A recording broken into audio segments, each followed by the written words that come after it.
चलो, अब आज की डिस्कशन भी बहुत स्ट्रेट फॉरवर्ड कहानी है, पर है ये एक्सक्लूसिवली फॉर एडवांस्ड। तो जो करना है हमने अभी आज वाली क्लास में, दैट इज कोनीज थ्योरम, और बहुत स्ट्रेट फॉरवर्ड नाम है, बस प्रॉपरली समझना कि इसको हमने एग्जीक्यूट कैसे करना है। तो पहले क्या करते हैं कि एग्जैक्टली इसकी पूरी थ्योरी समझ लेते हैं, और पूरी थ्योरी सुन के लगता है कि कितना ज़्यादा नाम होगा, पर कुछ नहीं है, बहुत ही सिंपल काम है। जैसे बताऊं उसको समझना, तो हमें समझ में आएगा कि ऐसे ही बिना बात के इसका नाम इसको इतना स्पेशल ट्रीटमेंट मिल रहा है। एक्चुअली ये हमें सब पहले से ही आता है। कॉम्प्लेक्स नंबर्स में जितना काम हमने कर लिया, उसके बाद हमें ये एक तरह से हमें अब देख के रियलाइज़ होगा कि हमें ये पहले से आता है। पर ये complex numbers for IIT JEE advanced है। मेंस में हमें इस पर क्वेश्चन नहीं बनना चाहिए, क्योंकि मेंस में जो क्वेश्चन वो डाल रहे हैं वो ऑलरेडी बहुत सिंपल कैटेगरी के हैं, बहुत सिंपल हैं। तो ये उससे थोड़ी आगे की कहानी है, पर है ये बिल्कुल स्ट्रेट फॉरवर्ड। तो अब प्रॉपरली पहले इसको नोटिस करो कि इसमें हमने करना क्या है। अब ये देखो, चलो अब बिल्कुल बेसिक लॉजिक समझना कि एक्चुअली जो इनसाइड स्टोरी है वो क्या है। उससे पहले मेरे कुछ सिंपल से क्वेश्चंस का आंसर बनाना, बिल्कुल सिंपल सी बात समझना। मान लो मैं कॉम्प्लेक्स नंबर कभी लिख दूं z let's say for example मान लो 1 + √3 आयोटा हो, तो हमें क्लैरिटी है कि हम इसको मॉडुलस, हम लोग इसको r थीटा के फॉर्म में लिख सकते हैं सिंपली। अब हमने करा हुआ है, तो इस केस में जो r बन गया r cos theta + iota sin theta के फॉर्म में हम इसको रिप्रेजेंट कर सकते हैं, या इसको यूलर्स फॉर्म में भी रिप्रेजेंट कर सकते हैं r × e⁻ आइटा थीटा। जो कॉम्प्लेक्स नंबर मैंने दिया 1 + √3 आयोटा, सिंपली हमें समझ में आता है कि इसका मॉडुलस कितना बना 2। तो इस कॉम्प्लेक्स नंबर का मॉडुलस बना 2, और इसका आर्ग्यूमेंट हमें विजिबल है कि π/3 है। तो हम इस कॉम्प्लेक्स नंबर को ये लिख सकते हैं, इसमें कोई बड़ी बात तो है नहीं, सिंपली 2 × e⁻ आइटा π/3। ये नाम हम कर चुके हैं, अब ये हमारे लिए बहुत छोटी सी बात है।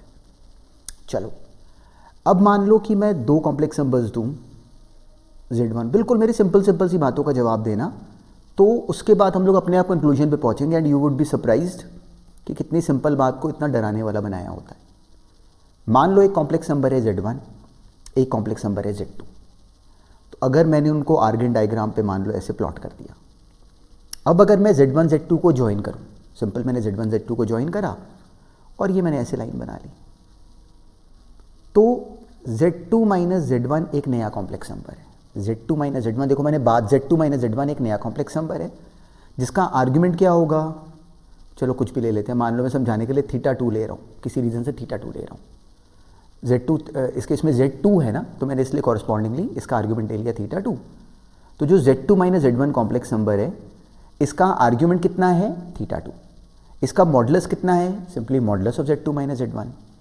तो अगर मैं इस कॉम्प्लेक्स नंबर z2 - z1 को अगर मैं पोलर फॉर्म में लिखूं, तो वो क्या बनता, वो बनता simply modulus of z2 - z1 into e⁻ iota θ2। हम लोग ऐसे ही तो करते हैं, कॉम्प्लेक्स नंबर को लिख सकते हैं उसका मॉडुलस इंटू e⁻ आयोटा उसका आर्ग्यूमेंट। तो z2 - z1 जो बना वो लाइन बनी, तो उसका आर्ग्यूमेंट कितना बना θ2। सिंपली मैंने इस एंगल का नाम θ2 रख लिया। बिल्कुल सिंपल सी कहानी को सिंपल तरीके से देखो। अब मान लो कि मैं यहीं पे बिल्कुल सेम तरीके से एक और कॉम्प्लेक्स नंबर मार्क कर दूं z3। मैंने एक और कॉम्प्लेक्स नंबर मान लो यहाँ पे z3 मार्क करा। अब अगर मैं बिल्कुल सेम तरीके से अगर मैं z3 - z1 मान लो बनाऊँ, z3 - z1 मान लो मैंने ये बनाया। अब जो z3 - z1 है उसका जो आर्ग्यूमेंट है वो मान लो कि अगर θ3 होता, z3 - z1 का जो आर्ग्यूमेंट है वो मान लो कि अगर θ3 होता। देखो z3 था तो मैंने θ3 ले लिया, z1 वही है। तो बिल्कुल सेम तरीके से हम इस z3 - z1 को, हम लोग सेम तरीके से z3 - z1 को लिख सकते हैं simply modulus of z3 - z1 minus z1 into e⁻ iota θ3। बिल्कुल जैसे हमने ऊपर लिखा सेम काम हमने नीचे करा। तो अब अगर हम क्या करें कि अगर मैं इन दोनों बातों को अगर डिवाइड करा दूं, तो कुछ स्पेशल नहीं करा, देखो ये हमें लिखना पहले से आता है, ये हमें लिखना पहले से आता है। एक कॉम्प्लेक्स नंबर को हमने क्या करा, उसको मॉडुलस हमने सिंपली उसको पोलर फॉर्म में कन्वर्ट कर दिया या यूलर्स फॉर्म में कन्वर्ट करा, which is something which is very ordinary to us इतनी प्रिपरेशन के बाद। अब अगर मैं इन दोनों बातों को डिवाइड कर दूं, तो सिंपली हमें क्या मिल जाता, मैंने लिख दिया z2 सिंपली इसको लिख दिया Z3 minus Z1 upon Z2 minus Z1 बराबर हो गया Z3 minus Z1 upon Z2 minus Z1 बराबर हो गया modulus of Z3 minus Z1 upon modulus of Z2 minus Z1 into ई की पावर आयोटा। जब दोनों डिवाइड होंगे तो वो बन जाएगा सिंपली θ3 माइनस θ2, θ3 माइनस θ2। तो क्या हमें विजिबल है कि जो θ3 माइनस θ2 है वो एक्चुअली ये बीच वाला एंगल है। ये एंगल वर्टिकली सेम होते हैं। तो अगर ये बीच वाला एंगल जो θ3 माइनस θ2 है, इसका नाम अगर मैं θ रख दूँ तो ये बन गया ई की पावर आयोटा θ, जिसमें θ क्या रिप्रेजेंट कर रहा है, जो एंगल बन रहा है Z2 और Z3 जो एंगल बना रहे हैं Z1 के ऊपर, Z2 और Z3 जो एंगल बना रहे हैं Z1 के ऊपर, विच इज़ θ, जो कि एक्चुअली θ हमें फिगर में ही विजिबल है कि वो एक्चुअली θ3 माइनस θ2 है। देखो एक्सटर्नल एंगल नहीं होता ट्राइंगल में, θ2 प्लस θ ने बराबर होना था θ3 के। सम ऑफ इंटीरियर अपोजिट एंगल्स बराबर होता है एक्सटीरियर एंगल के, तो θ2 प्लस θ बराबर होता θ3 के। तो वहाँ से θ बराबर हो गया θ3 माइनस θ2 के। ये जो अभी अभी हमने खुद बना लिया एक्चुअली ये है कोनीज थ्योरम, ये है Coni's theorem. So this is something जहाँ पे कि हमने पहुँचना है। अब इसको हमने पढ़ना कैसे है, इसमें हमने इसको यूटिलाइज कैसे करना है और इसका करना क्या है वो हमें अभी समझ में आएगा। पर पहला काम क्या है कि मुझे ये नाम समझ में आए। तो अब इसको मैंने यूज़ कैसे करना है उस पर भी हम लोग चल रहे हैं साथ साथ। पर पहली अकल वाली बात क्या है कि हमें दिखे कि कोई स्पेशल कहानी नहीं है। हमको जैसे डायरेक्टली क्या होता है कि जब हम बुक्स में इसको ऐसे लिखे देखते हैं ना तो हमें घबराहट हो जाती है। हमें लगता है कि एग्जामिनर ने ये पता नहीं कहाँ से क्या बना दिया, तो उसको लेके कभी अब कंफ्यूज नहीं होना, हम लोग बहुत आगे निकल आए हैं।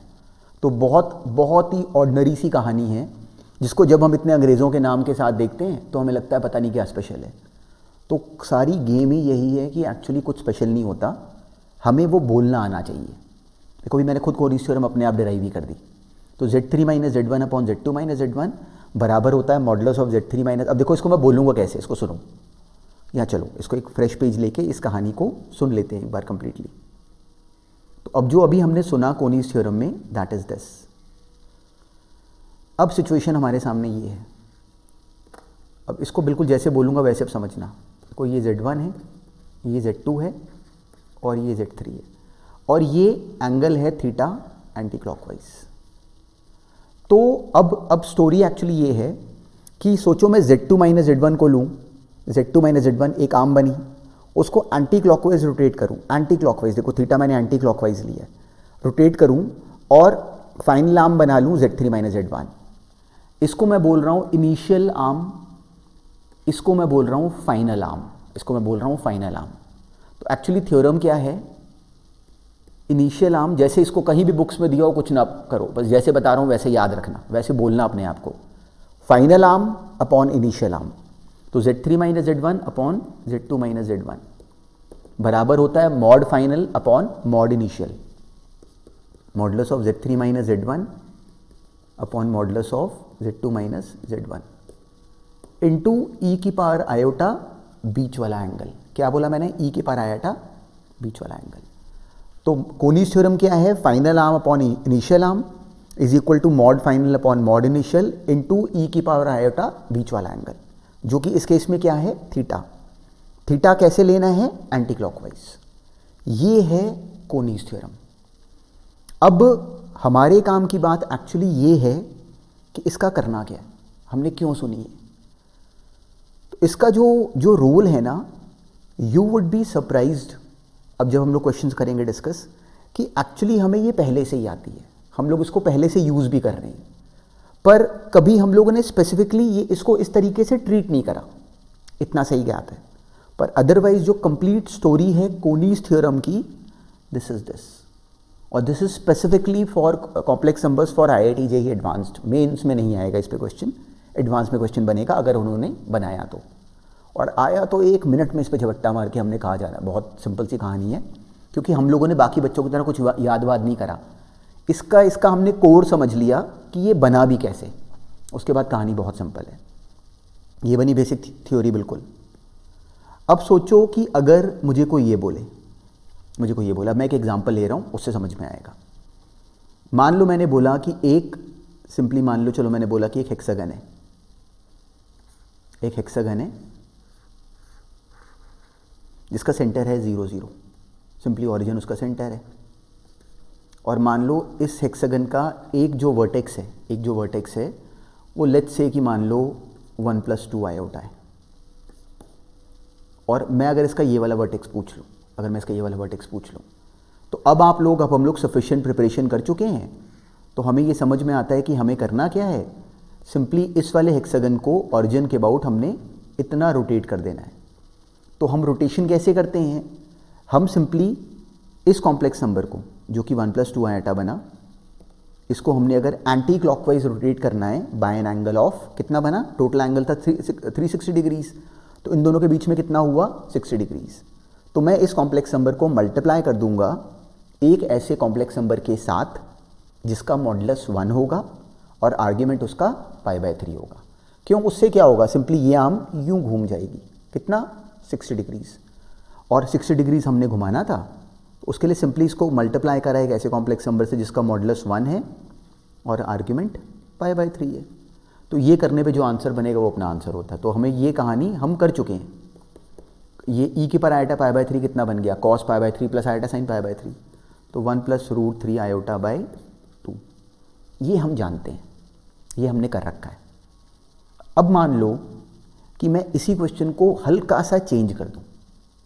क्या चेंज करूं कि जो इसका, अब सुनना बहुत ध्यान से, जो हमारे कोनीज थ्योरम का जो रोल है वो अब आएगा।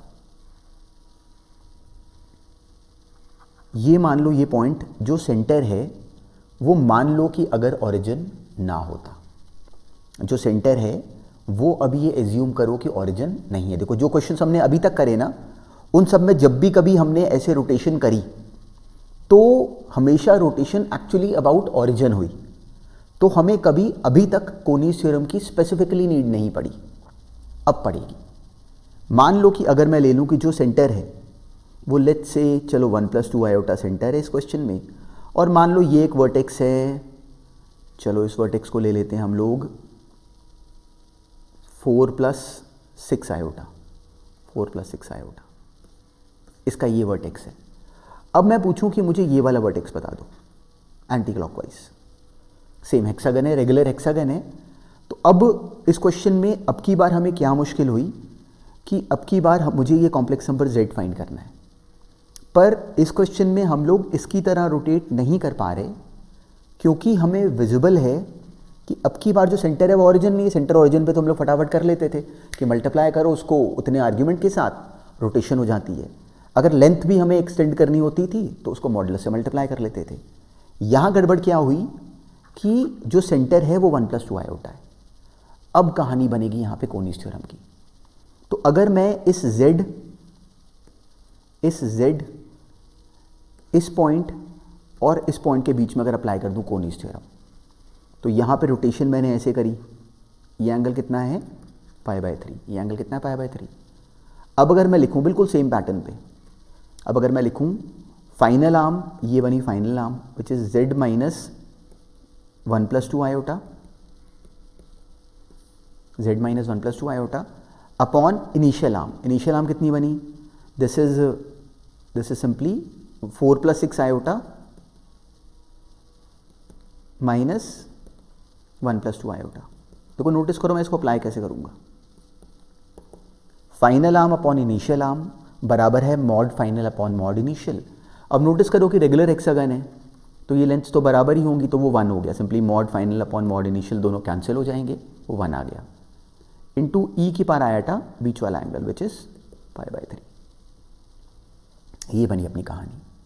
तो वहाँ से क्या हमें समझ में आता है कि जो z - 1 + 2 आयोटा, अब इसको नोटिस करो, ये बन गया z - 1 + 2 आयोटा, ये बराबर आ गया सिंपली 4 - 1 3 और 6 iota - 2 iota which is 4 iota, 3 + 4 iota into ई की पावर आयोटा π/3। तो अगर मैं इस 1 + 2 आयोटा को अगर इधर ले जाऊं, सिंपली इधर जाके वो ऐड हो जाएगा, तो डायरेक्टली मेरे पास z आ गया। तो ये है कोनीज थ्योरम का सबसे बेसिक रोल, सबसे बेसिक यूज़, कि अगर कभी ऐसे की रोटेशन वाली कहानी बने तो अब तक जो क्वेश्चंस हमने करे उसमें एक्चुअली रोटेशन थी अबाउट ऑरिजिन। तो अगर rotation about some other point होती है तो हम उसको बहुत तेज़ अब डील कर सकते हैं बिकॉज ऑफ कोनीज थ्योरम।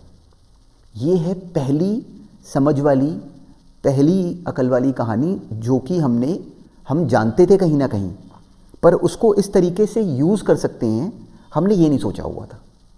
तो अभी अभी बिल्कुल जड़ में समझना, कितनी सिंपल सी कहानी है। देखो मैं इसको बोलता कैसे हूँ, final arm upon initial arm बराबर है mod final upon mod initial into ई की पावर आयटा बीच वाला एंगल, ऐसे बोलना है। तो अब वो इन क्वेश्चंस में सबसे आम क्या होता है कि वो हमसे इनमें से कोई कॉम्प्लेक्स नंबर निकालने को बोल देते हैं, तो वो निकल आता है 1 सेकंड में। उसके लिए हमारी ये अंडरस्टैंडिंग बनी होनी चाहिए, उसके बाद इसमें कोई ट्रिक नहीं है। बच्चे डरते क्यों हैं?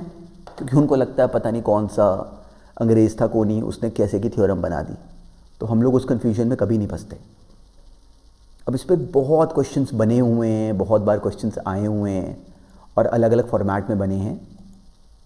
मान लो मैं अब अगर ये क्वेश्चन बना के दिखाऊं, एक और इसका सेंस समझना। ये बहुत साल पहले वैसे आईआईटी में आया हुआ, पर चलो ये हम लोगों ने एक सेंस करा, इस पर भी और क्वेश्चंस करेंगे, अभी खुद ही करोगे इस क्लास में। पर पहले एक एग्जाम्पल और मेरे से सुन लो, उसके बाद क्वेश्चंस करेंगे साथ साथ ही। मान लो कि किसी ने हमें एक पैरेललोग्राम दिया, ए बी सी डी। ये देके उसने हमें कहा कि जो कोऑर्डिनेट ऑफ ए है वो चलो 1 प्लस आयोटा है, कोऑर्डिनेट ऑफ सी जो है वो चलो उसने हमें कोऑर्डिनेट ऑफ उसने ये दे दिया, उसने हमें ये सिंपली यहाँ पे रोम्बस दे दिया, हमें ये रोम्बस गिवन है, हमें गिवन है कि ये एक रोम्बस है और रोम्बस में हमें एक वर्टेक्स गिवन है 1 प्लस आयोटा, और हमें जो इन दोनों का मिड पॉइंट है ये मान लो हमें गिवन है, लेट्स से कि इट इज 3 प्लस 4 आयोटा। ये देखिए हमसे कहा कि find possible coordinates of B and D, find possible complex numbers representing B and D.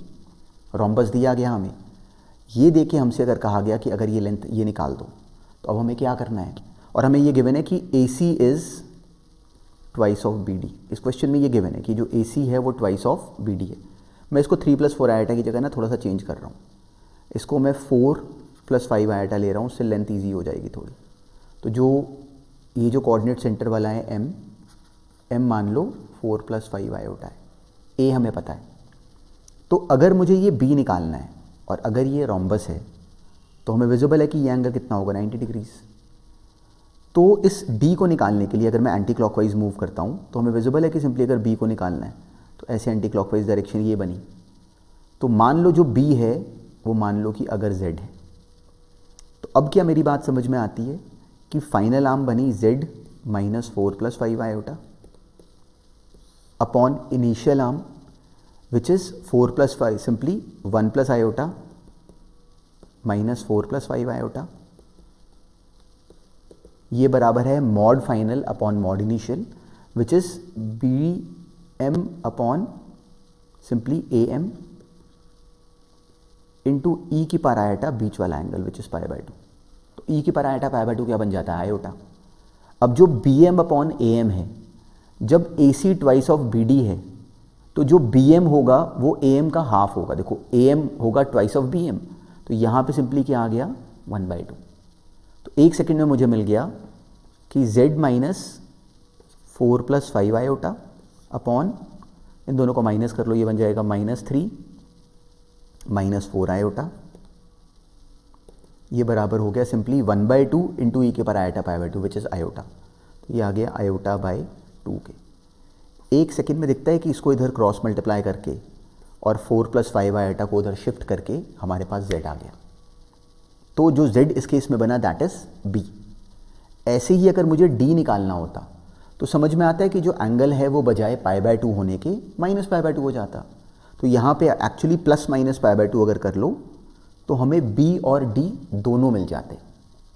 यही क्वेश्चन अगर मान लो मैं कोनीज थ्योरम नहीं बताता तो हम लोग इसी क्वेश्चन को करते कोऑर्डिनेट ज्योमेट्री से। जो याद हम लोग पॉइंट मूव करते थे कि सिंपली इसको इस डायरेक्शन में मैं ट्रैवल करा लो। तो अगर मैं मान लो मैंने कॉनिस थ्योरम ना बताई होती तो इसी क्वेश्चन को आप में से बहुत सारे बच्चे अभी भी कर लेते, पर जो उनके करने का रूट होता वो एक्चुअली अब की बार होता using coordinate geometry. Coordinate geometry से करते तो कैसे करते, सिंपली मैं इस लाइन का स्लोप निकालता, उसके परपेंडिकुलर डिस्टेंस ट्रैवल करा लेता तो बी और डी आ जाता। पर देखो, जो मैं अगर अपनी अंडरस्टैंडिंग से बताऊं तो ये कोऑर्डिनेट ज्योमेट्री वाली कहानी का ज़्यादा फास्ट रूट है। तो हमें कॉनिस थ्योरम को बिल्कुल जड़ से पकड़ना, जैसे मैंने अभी करके बताया वैसे आना तो चाहिए, पर आएगा ये एडवांस में, मेंस में नहीं आना इसका क्वेश्चन। मेंस में वो लोग अभी बहुत ही बच्चों वाली बातों पे रुके हुए हैं कि बच्चे ही वहाँ पे फंस जाते फिर नहीं तो एडवांस में स्पेसिफिकली अगर इसका रोल होगा बहुत ज़्यादा लेवल पे, वो एक्चुअली एडवांस में भी इस पर क्वेश्चन नहीं डाल रहे, पर हम जब तैयारी करेंगे तो उसी जोन में हमारी होनी चाहिए कि वो कुछ मर्जी डाल दें एडवांस में, हमसे होना चाहिए सॉल्व, तो उसके लिए प्रिपेयर्ड होना चाहिए। तो actually this is the basic story. तो अब क्या करते हैं, अब आज वाली क्लास में इसी को इम्प्लीमेंट करते हुए क्वेश्चंस करते हैं सॉल्व, और इसमें क्या क्या हो सकता है उस सारी कहानी को समझते हैं।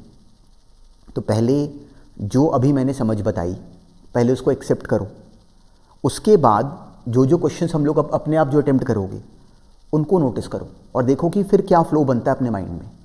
तो एक्चुअली बहुत सिंपल कहानी है। अभी आज वाली क्लास के एंड तक हम लोग सब इस पर बिल्कुल हमें लगेगा कि कौन ही हमारे घर के साथ में रहते हैं। चलो इस फर्स्ट क्वेश्चन को अब अपने आप अटेम्प्ट करो। अब देखो, अभी हमने ये क्वेश्चन करा है अटेम्प्ट, और अब इसका सेंस अब हम जानते थे। हमें किसी ने क्या दिया कि एक स्क्वायर है जिसका एक वर्टेक्स सी और ए हमें दे दिए गए, दो वर्टिसेस, और कहा कि बी और डी को फाइंड कर दो। तो अगर जो अब हमने आज वाली क्लास में लॉजिक जो समझा, अगर हमने वो कॉनिस थ्योरम वाली स्टोरी अगर ना सुनी होती तो हम क्या करते, हम यहाँ पे अप्लाई करते कोऑर्डिनेट ज्योमेट्री। कैसे हम क्या करते, सिंपली मिड पॉइंट फाइंड करते और फिर पॉइंट को मूव कराने की करते पर्टिकुलर डायरेक्शन में। पर अब हमारे पास फास्ट रूट है, वो क्या है, एम निकाल लो। एम सिंपली क्या बना इस केस में, एम आ गया सिंपली 2 + 3/2 विच इज़ 5/2 और 3 - 2/2 विच इज़ प्लस i/2। तो ये 5 + i/2 बना है। अब हमसे कहा किसी ने कि बी या डी फाइंड कर दो, तो हमें विजिबल है कि ये जो डायरेक्शन है दिस इज एंटी क्लॉकवाइज।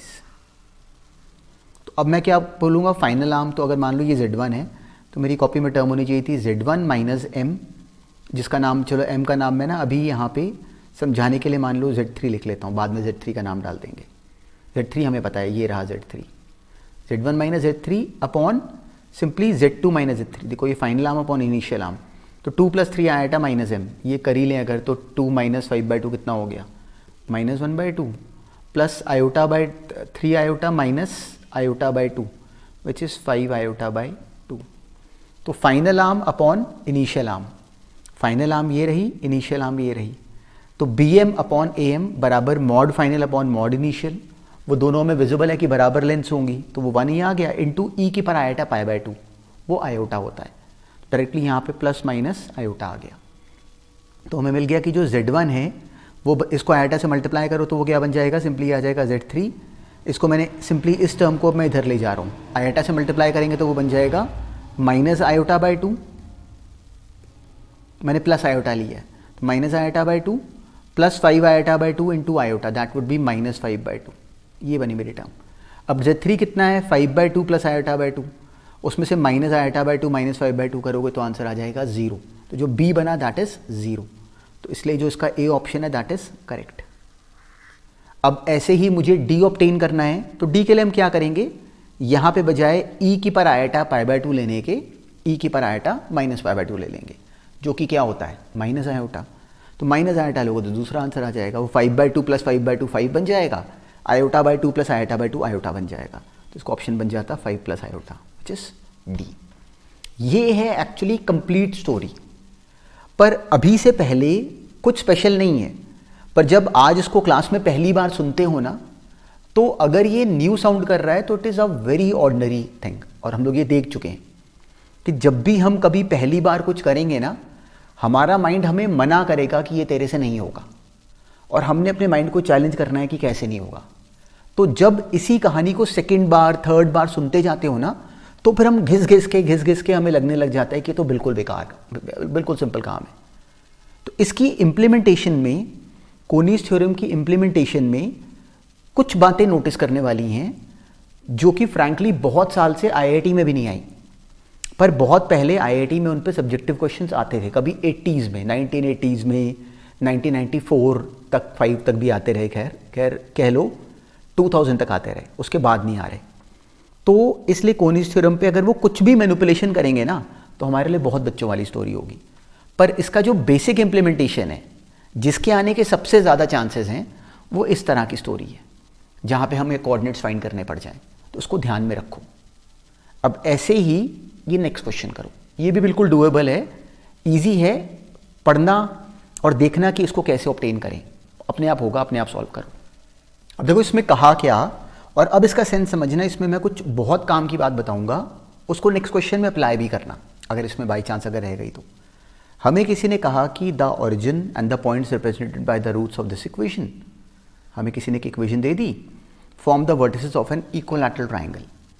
जो यहाँ पे m और n है उनके बारे में हमें कुछ पता नहीं, तो हमने कोई कंक्लूजन नहीं निकालना।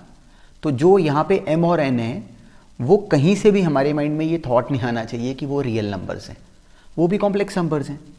तो अगर इसके रूट्स अगर मैं z1 और z2 अगर एज्यूम करूँ, तो जो सिचुएशन हमें गिवन है वो कुछ ऐसे की सिचुएशन है।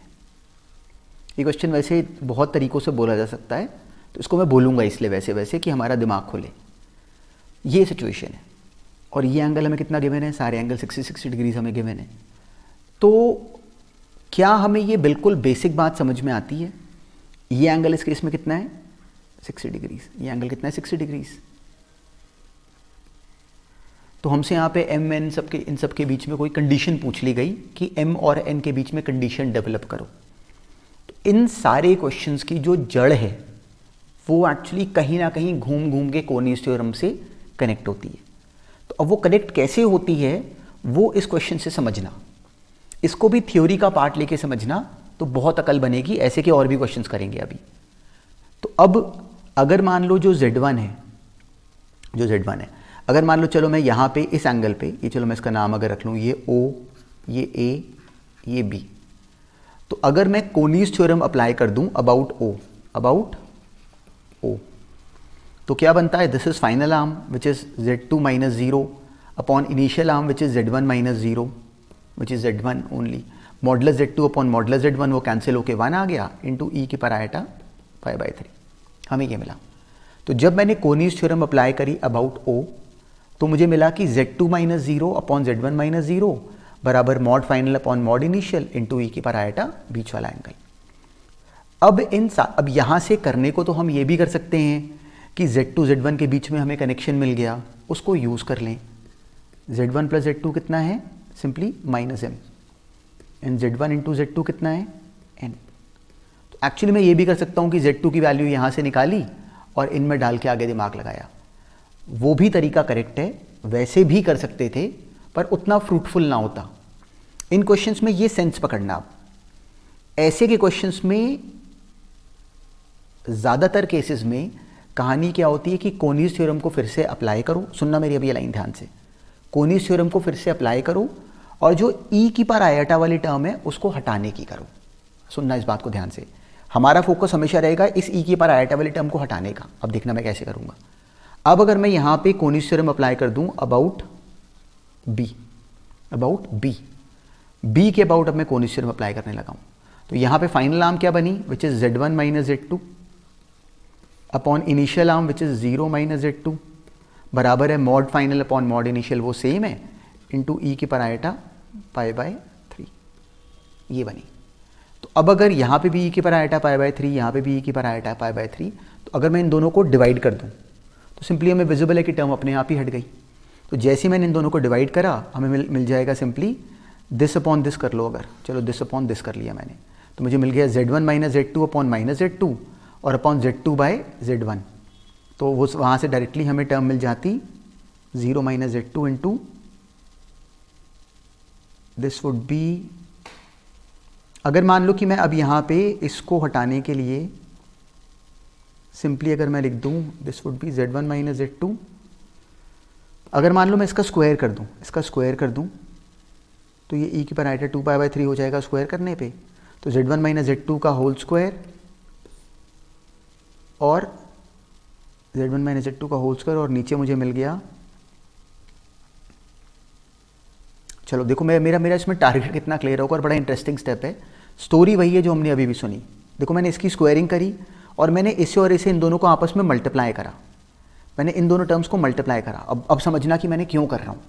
फोकस पता है मेरा क्या होता है कि मैं इन टर्म्स को ठीक करने की करूँ। अब देखना मैं कैसे करूँगा। जैसे इन दोनों को मल्टीप्लाई करेंगे तो हमें मिल जाएगा z1 माइनस z2 का whole square upon z1 z2, और ये बराबर आ जाएगा e की power iota 2π/3 multiplied by e की पावर आइटा π/3, जो कि बन गया e की पावर आइटा पाई। मुझे मिल गया e की पावर आइटा पाई, ये बनी मेरे पास टर्म। और वो क्या होता है -1, simply cos pi plus iota sine pi which is -1। तो मुझे मिल गया कि z1 माइनस z2 का होल स्क्वायर बराबर आ गया माइनस z1 z2 के, और जो z1 माइनस z2 का होल स्क्वायर है वो बराबर होता है z1 प्लस z2 का whole square minus 4z1 z2।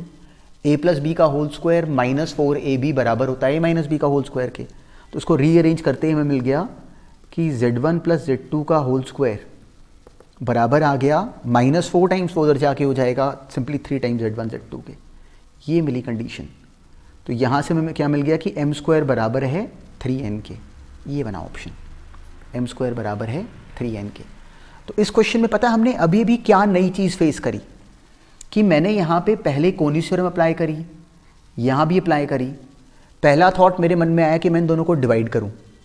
जैसे ही मैं डिवाइड देखो मैं करने लगा था तो मुझे दिखा कि डिवाइड करके इस क्वेश्चन में मैं कहीं से भी z1 प्लस z2 पे और z1 z2 पे जा नहीं पा रहा, वो मुझे मिल नहीं रहा। तो फिर मेरे माइंड में एक सेकंड में क्लिक करा कि अगर मैं z1 माइनस z2 का स्क्वायर बना दूं तो वहाँ से मैं z1 प्लस z2 के होल स्क्वायर और z1 z2 पे जा सकता हूँ। वही मुझे चाहिए था, इसलिए मैंने इसकी स्क्वायरिंग करी। इस बात को देखो मैंने फटाफट लिखते लिखते पकड़ा कि मैं क्या करूँ जिससे मेरी डायरेक्शन करेक्ट बने। क्यों? क्योंकि मुझे जाना तो अल्टीमेटली इन पे था, मुझे जाना था z1 प्लस z2 और z1 z2 पे। तो वहाँ तक जाने के लिए मैंने ये सारा ड्रामेटिक स्टेप लिया, इसकी स्क्वायरिंग करी और मुझे दिखा ये e की पावर आइटा 2π/3 है, ये e की पावर आइटा π/3 है। मल्टीप्लाई करते ही e की पावर आइटा पाई बन जाएगा। तो जो स्मार्ट स्टेप करा ना दिस वाज दिस। कोनीस थ्योरम हमने सीख ली। अब ऐसा और भी क्वेश्चंस में होगा ट्राइंगल में जहाँ पे कि कोनीस थ्योरम ऐसे 2 बार अप्लाई करनी पड़ जाए। तो हमने पहली बार उसको अभी अभी देखा। अगर मान लो कि खुद ही अपने आप कर लिया पहली बार में तो बहुत बढ़िया बात है। अगर मिस कर गए तो कोई टेंशन वाली बात नहीं, हमें अब आ जाना चाहिए। अगर यही क्वेश्चन मेरे सामने ऑब्जेक्टिव में आता तो मैं क्या करता, वहाँ पे स्मार्टली भी प्ले कर सकते थे कि मैं सिंपली अगर मान लो मेरे सामने आईआईटी में आ गया, मैंने नहीं लगानी कोनीस थ्योरम, तो मैं क्या करता कि मैं एक इक्वेशन बना लेता। मान लो मैंने ये ले लिया 0 0, एक पॉइंट है, एक पॉइंट मैंने मान लो ले लिया 2 0 और एक मैंने ले लिया 1 प्लस √3 आयोटा, तो 1, √3 आ गया। मैं इस पॉइंट और इस पॉइंट को लेके सिंपली 2, 0 और 1 प्लस √3 आयोटा को लेके m और n की वैल्यू फाइंड ही कर लेता। मैं स्पेशल केस अप्लाई करके यहाँ पे मैं आंसर बना लेता कि मैंने एक राइट एंगल, मैंने एक सिंपली इक्विलैटरल ट्राइंगल ले ही लिया, अपनी मर्जी से ले लिया कोई भी, और उससे मैंने आंसर को ऑप्शंस में डाल डाल के देख लिया कि कौन सा ऑप्शन फिट कर रहा है। अगर ऐसे भी करा बिल्कुल कमाल की बात है, इंटेलिजेंटली कर दिया। पर अगर सॉल्व करते तो ऐसे करते, और हमें आना चाहिए, आ जाता है। चलो अब जो नेक्स्ट क्वेश्चन दे रहा हूँ वो जो अभी अभी हमने इस क्वेश्चन में करा, एग्जैक्टली यही अंडरस्टैंडिंग अब अपने से अप्लाई करवाएगा। तो अगर मान लो इसमें कहीं अगर मिस भी कर गए तो अब नेक्स्ट में कर दो, टाइम लगाओ पर खुद करो। अब ये करो सॉल्व। देखो टर्म क्या गिवन थी कि complex number z1 z2 z3 एक ट्राइंगल बना रहे हैं, राइट एंगल एट C। तो C पे उसका राइट एंगल है, तो z3 ये रहा, ये z1 है चलो, और ये z2 है। ये सिचुएशन है। तो अब ये देखिए, अब हमें गिवन है कि कॉम्प्लेक्स यहाँ पे जो ट्राइंगल है that is isosceles right angle triangle. तो ये एंगल कितना बना π/4 और ये एंगल कितना है π/4। सिंपल सी बात। तो अब सिंपली इस क्वेश्चन में अगर मुझे z1 z2 z3 के बीच में कनेक्शन अगर फाइंड करना है तो मेरा बिल्कुल सिंपल थॉट प्रोसेस क्या होगा कि कोनीस थ्योरम अप्लाई करनी है, तभी कनेक्शन बनता है। और ये अच्छा क्वेश्चन है। अच्छा मीन्स कि रीसेंट ईयर्स में आईआईटी में वो लोग एडवांस में भी इस लेवल पे इसके पास अभी नहीं फंसा रहे, पर पहले यही सारे क्वेश्चंस कभी आईआईटी में ही आए हुए हैं। तो ये किसी भी साल अगर वो इस पर क्वेश्चन डाल देते हैं तो विच इज़ परफेक्टली ओके, इससे ईजी लेवल का आएगा, तो हमें एडवांस में हमसे ईजिली होना चाहिए। अब देखो इसमें मेरा थॉट प्रोसेस क्या होता कि अब मुझे यहाँ पे ऑब्वियसली कोनिस थ्योरम अप्लाई करनी है, तो मैंने यहाँ पे अब कनेक्शन बनाना शुरू करा। मुझे Z1 माइनस Z2 और Z1 minus Z3 Z3 minus Z2 के बीच में कनेक्शन बनाना है। तो मान लो कि अगर मैंने ये C है, ये A है, ये B है, तो अगर मैंने कोनिस थ्योरम अप्लाई करी अबाउट B कैसे करी, बिल्कुल हमें विजिबल है कि इस केस में पहले डायरेक्शन बना लेते होते हैं। तो ये रही अब की बार एंटी क्लॉकवाइज डायरेक्शन, ये बनी एंटी क्लॉकवाइज। तो अब यहाँ से मुझे क्या मिला, final arm which is Z1 minus Z2 upon initial arm which is Z3 minus Z2 बराबर है mod final upon mod initial. वो नोटिस करो कि वो सिंपली क्या बन गया, mod final upon mod initial इस केस में बन गया सेकेंड π/4 विच इज़ √2 इंटू ई की पर आयाटा बीच वाला एंगल विच इज़ π/4। ये मिली मुझे टर्म। तो Z1 minus Z2 upon Z3 minus Z2 बराबर है √2 इंटू ई की पर आयाटा π/4। अब ऐसे ही अगर मान लो मैं कोनिस थ्योरम अप्लाई कर दूं यहाँ पे, ये बना एंटी क्लॉकवाइज, ये बना एंटी क्लॉकवाइज इस केस में, तो वो क्या आ गया Z3 minus Z1 upon Z2 minus Z1, ये बराबर है mod final upon mod initial, वो इस केस में बन गया 1/√2 इंटू ई की पर आयाटा बीच वाला एंगल। ये बनी टर्म मेरे पास। तो ये बनाते ही अगर मुझे Z1 माइनस Z2 का होल स्क्वायर अगर डेवलप अगर करना है तो मुझे डायरेक्टली क्लिक करता है कि मैं इन दोनों को डिवाइड कर देता, इस एक्सप्रेशन को और इस एक्सप्रेशन को डिवाइड कर देता। देखो दिखता है कि डिवाइड करते ही जो ये टर्म है वो उसके न्यूमरेटर में चली जाती, वही हमें चाहिए था। तो जैसे मैंने इन दोनों को डिवाइड करा तो मुझे क्या मिल गया कि मुझे मिल गया Z1 माइनस Z2 का whole square with a minus sign, एक माइनस साइन भी डेवलप हो गया, और डिनोमिनेटर में आ गया Z3 minus Z2 into Z2 minus Z1, ये बराबर आ गया 1 के। तो इसको जैसे ही क्रॉस मल्टीप्लाई करोगे, इसको Z1 माइनस Z3 लिखोगे, Z1 माइनस ये मैंने एक टर्म यहाँ पे ये Z3 माइनस Z1 है, तो इसको जैसे हम लोग Z1 minus Z3 minus Z2 बनाएंगे तो ये सेम। अब जब यहाँ पे माइनस साइन हमें विजिबल है कि साथ साथ ही एडजस्ट हो जा रहा है, तो ये उधर लेके जाते ही Z3 minus Z2 into Z1 minus Z3 बन जाता है, वो बराबर आ गया Z1 माइनस Z2 के होल स्क्वायर के। ये माइनस एडजस्ट हो गया इसको Z1 माइनस Z3 बनाने में। तो एग्जैक्टली यही प्रूव हो गया जो हमें कहा गया। दोनों को डिवाइड करने पे एक्चुअली √2 अपॉन 1/√2 2 बना, मैं वो 2 मिस कर गया। जब √2 डिवाइडेड बाय 1/√2 करोगे तो वो 2 बन जाएगा। ये बनी एक्सप्रेशन और यही हमने प्रूव करना था। तो ये फिर से जो हमने अभी अभी क्वेश्चन में करा अप्लाई, फिर से हमारे सामने एक नई शक्ल लेके आ गया विथ अ न्यू फेस, लेकिन सिंपल कहानी है। तो इसको ध्यान में रखो। साथ में जो क्वेश्चंस मैंने असाइनमेंट्स में डाले हुए हैं कोनिस थ्योरम के, जो मैंने कराए भी डिस्कस, उनको गो थ्रू करो कि उसमें क्या क्या था, क्या उसमें बताया है ऐसा जो कि बहुत स्पेशल नहीं है, पर हमारा हाथ चलना चाहिए ना कोनिस थ्योरम में।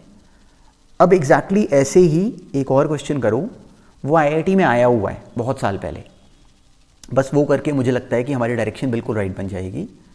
नेक्स्ट क्वेश्चन पे भी टाइम स्पेंड करो। अब ये करो सॉल्व। अब देखो ये अच्छा क्वेश्चन था, इसको अब यहाँ तो ऑब्जेक्टिव बनाया हुआ है, लेकिन एक्चुअली ये कभी आईआईटी में सब्जेक्टिव एग्जाम में आया है। तो अगर मान लो इसमें अगर टाइम लग गया या फंस गए तो उसके लिए वरीड नहीं होना चाहिए। पर चलो एक सेंस बना रहे हैं, तो उस सेंस को ही इंप्रूव कर रहे हैं हम लोग विद डिस्कशन। हमें किसी ने कहा कि Z1 Z2 इक्वेशंस के रूट्स हैं, तो Z1 प्लस Z2 हमें पता है कि माइनस P है, और Z1 इंटू Z2 हमें पता है कि Q है। ये देके हमें कहा गया कि P और Q के बीच में कनेक्शन बना दो। तो हमें सिंपल सी कहानी समझ में आती है कि यहाँ पे कोनिस थ्योरम लगेगा। कैसे लगेगा, वही गेम थी सारी। ये ओरिजिन, ये Z1 Z2 हमें यहाँ पे मेंशन नहीं, तो चलो मैंने ऐसे ले लिया। एंटी क्लॉकवाइज मेंशन नहीं है। ये एंगल हमें कितना गिवन है, अल्फा। तो अगर यहाँ पे कोनिस थ्योरम अप्लाई करें तो सिंपली Z2 बाई Z1 कितना हो गया, ई की पर आयाटा अल्फा। सिंपल सा टारगेट। एक बार कोनिस थ्योरम अप्लाई करी, ये दोनों बराबर ही हैं, तो mod final upon mod initial 1 हो गया। अब अगर मैं कोनिस थ्योरम अप्लाई कर दूँ यहाँ पे, इस बात को सुनना बहुत ध्यान से। तो अब जब यहाँ पे कोनिस थ्योरम अप्लाई करेंगे तो हमें क्लियरिटी है Z1 minus Z2 final arm upon initial arm which is minus Z2 बराबर है mod final upon mod initial which is modulus of Z1 minus Z2 upon modulus of minus Z2 which is simply into ई की पर आया बीच वाला angle. ये angle हो गया alpha, तो ये दोनों मिला के कितने बनते हैं पाई माइनस अल्फ़ा, तो उसका हाफ कितना हो जाता पाई बाय 2 माइनस अल्फ़ा बाय 2, क्योंकि ट्राइंगल आइसोसेलेस है तो ये एंगल बराबर होते। तो यहाँ पे ई की पर आया पाई बाय 2 माइनस अल्फ़ा बाय 2 आना था। अब बहुत ध्यान से अब बात समझना, उससे बड़ी गेम क्लियर होगी।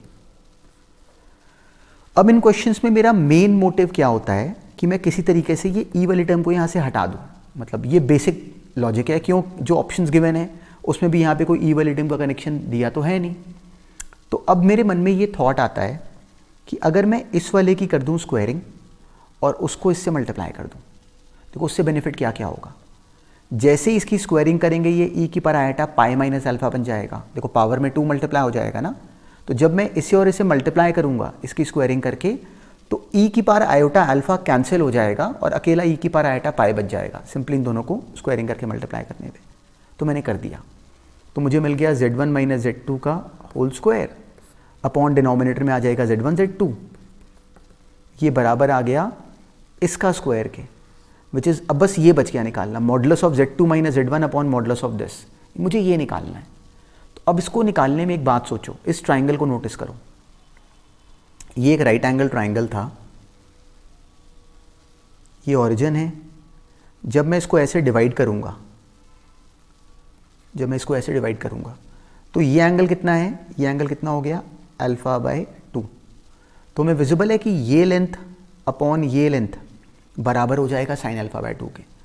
तो हम लिख सकते हैं कि simply modulus of Z2 minus Z1 का हाफ, देखो ये हाफ हुआ ना, इतना हिस्सा तो हाफ हुआ, divided by modulus Z2 which is simply 2 times modulus Z2 आ गया मान लो डिनोमिनेटर में, ये बराबर हो जाएगा सिंपली साइन अल्फ़ा बाय 2 के, ये बराबर हो जाएगा साइन अल्फ़ा बाय 2 के।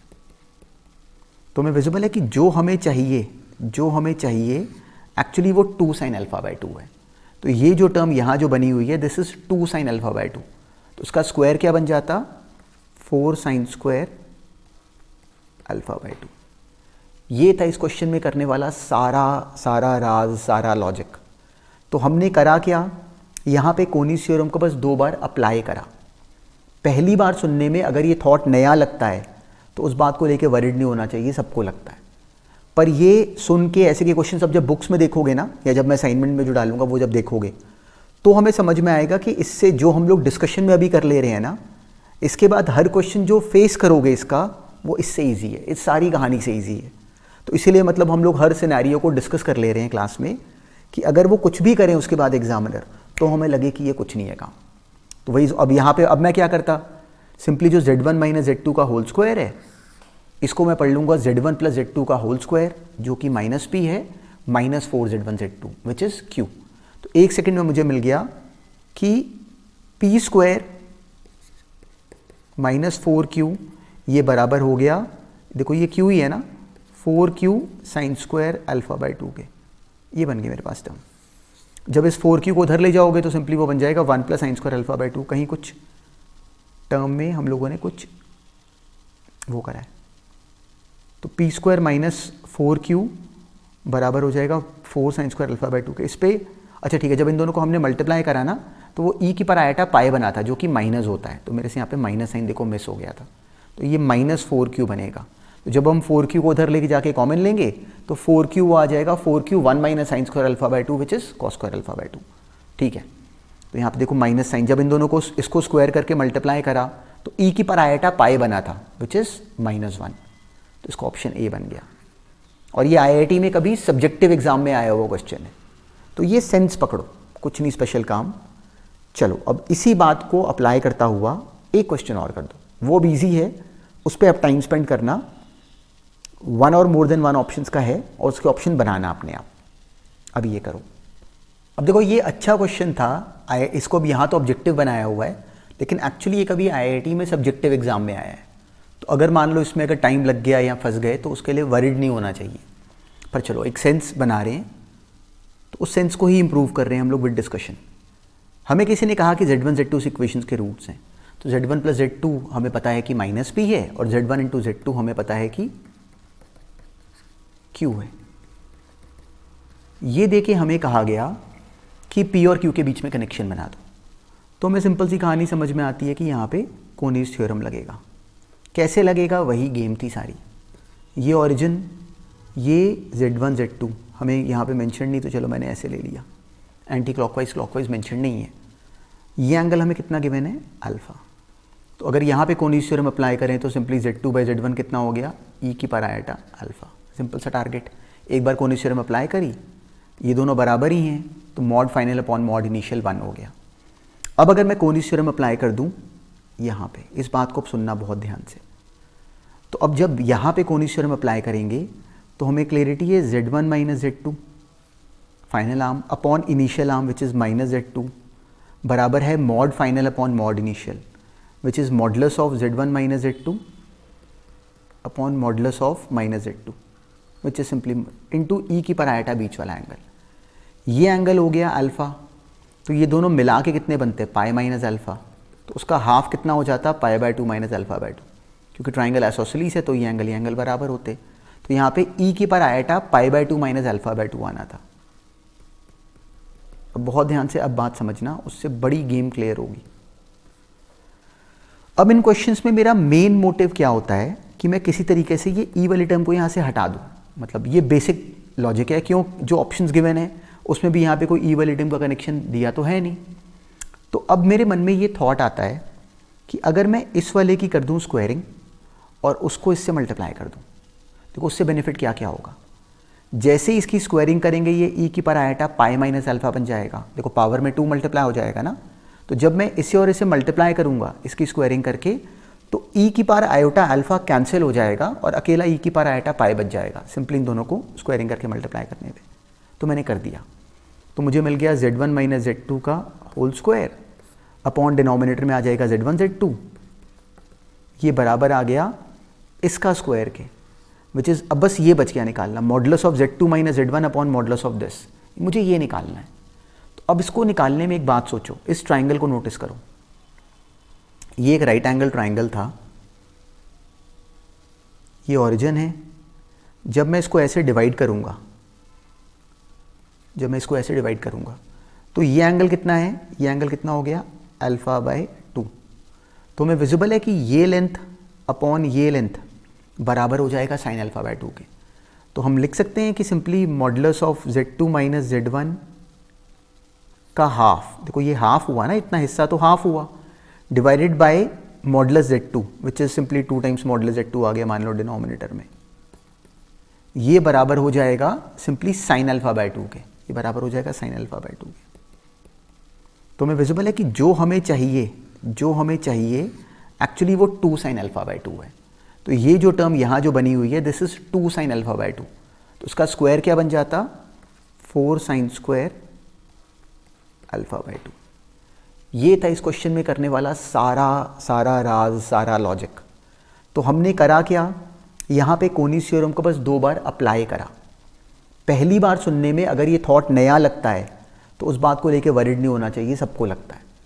पर ये सुन के ऐसे के क्वेश्चन सब जब बुक्स में देखोगे ना, या जब मैं असाइनमेंट में जो डालूंगा वो जब देखोगे, तो हमें समझ में आएगा कि इससे जो हम लोग डिस्कशन में अभी कर ले रहे हैं ना, इसके बाद हर क्वेश्चन जो फेस करोगे इसका, वो इससे ईजी है, इस सारी कहानी से ईजी है। तो इसीलिए मतलब हम लोग हर सिनेरियो को डिस्कस कर ले रहे हैं क्लास में, कि अगर वो कुछ भी करें उसके बाद एग्जामिनर, तो हमें लगे कि ये कुछ नहीं है काम। तो वही अब यहाँ पे अब मैं क्या करता, सिंपली जो Z1 माइनस Z2 का होल स्क्वायर है, इसको मैं पढ़ लूँगा Z1 प्लस Z2 का होल स्क्वायर, जो कि माइनस P है, minus 4Z1 Z2 which is Q। तो 1 सेकेंड में मुझे मिल गया कि P स्क्वायर माइनस 4Q ये बराबर हो गया, देखो ये Q ही है ना, 4Q साइन स्क्वायर अल्फ़ा/2 के।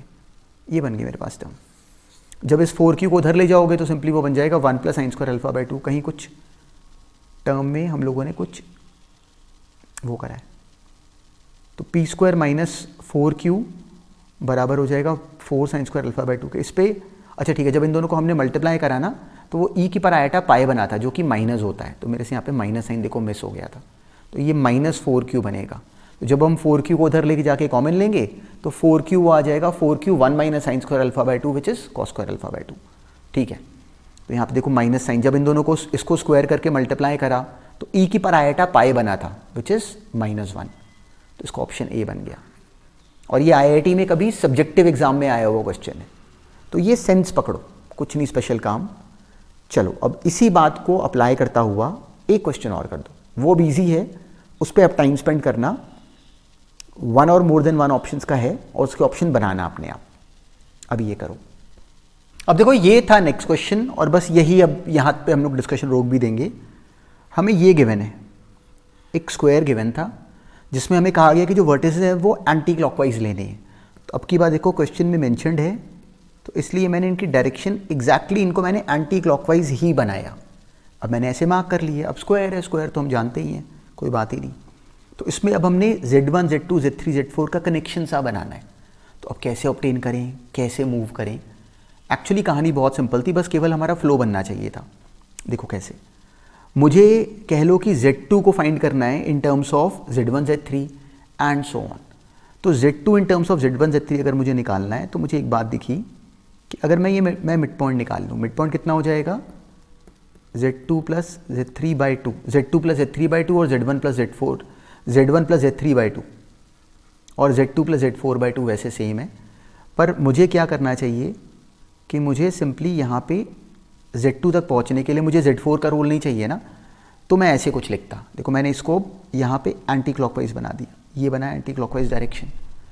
तो अब ये एंगल कितना है, पाई बाई 2, तो मेरी टर्म बनती Z3 final arm which is Z3 minus simply mid point which is Z1 plus Z3 by 2 upon initial arm which is Z2 minus this Z1 plus Z3 by 2।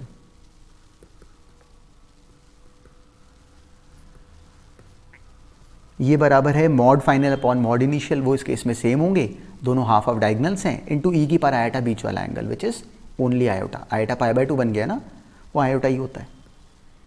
जैसे ही हमने ये लिखा directly हमारा answer बन गया। देखो ये टर्म क्या बन गई, सिंपली ये बन गई Z3 माइनस Z1 बाई 2, इसको आयोटा को उधर मल्टीप्लाई करो, डायरेक्टली Z2 की वैल्यू आ जाती। ऐसे ही अगर मुझे Z4 निकालना होता तो मैं यहाँ पे आयोटा की बजाय ई की पर आयोटा माइनस पाई बाई 2 लेता, तो वो माइनस आयोटा बन जाता। तो उससे एग्जैक्टली इसका ए और बी ऑप्शन करेक्ट आ जाते हैं, Z2 और Z4 ठीक आ जाता है। ये था इस क्वेश्चन में फिर से एग्जैक्टली इसी लॉजिक का सेंस। क्या हमने अप्लाई करा, कोनीज थ्योरम। तो क्या ये उसके बिना नहीं हो सकता? हो सकता है। क्या ये कोऑर्डिनेट ज्योमेट्री से हो सकता है? बच्चे पूछते हैं, तो हो सकता है। अगर मैं इसी क्वेश्चन को कोऑर्डिनेट से करता तो मैं वैसे भी कर सकता था, पर कोऑर्डिनेट से कर सकने के लिए एग्जामिनर को Z1, Z2, Z3, Z4 की एक्चुअली कोऑर्डिनेट्स देने चाहिए थे। मान लो Z1 2 + 3 आयोटा होता, Z2 कुछ होता, तो उस केस में ट्रैवलिंग हमारे लिए ईजी हो जाती। इस क्वेश्चन में देखो, इस क्वेश्चन में बढ़िया पार्ट क्या था कि अगर यहाँ पे कोऑर्डिनेट डिफाइंड नहीं है तो इसको डायरेक्टली कॉम्प्लेक्स नंबर से कोऑर्डिनेट पे जाने के लिए मुझे बहुत मेहनत करनी पड़ती। तो ये इस क्वेश्चन में कोनीज थ्योरम को यूज़ करके हम लोग स्पेसिफिकली उस बात की गर्दन को 1 सेकंड में पकड़ पाए, वही चाहिए। चलो, so this brings us to the end of discussion of this class. अब इसके बाद कोनीज थ्योरम हमारी उसका पार्ट हो गया, हमारे सिस्टम का, हमारी लर्निंग का पार्ट बन गया। अब उसकी मेन इम्प्लीमेंटेशन थ्रू क्वेश्चंस होती रहेगी, तो उसको करते जाएंगे साथ साथ। पर जितनी कहानी ये कही ना, इसके बाहर के जल्दी हमें क्वेश्चंस मिलेंगे नहीं। अब इतने को ही रखो, हर जगह हमें नया नया नहीं ढूंढते रहना चाहिए कि और अजीब सवाल आ जाए। वैसे IIT में नहीं आते, जितना आता है ना उतने को परफेक्शन से अगर हम तैयार कर लें तो IIT एडवांस में जो मर्जी रैंक ले लो। चलो, ऑल द बेस्ट।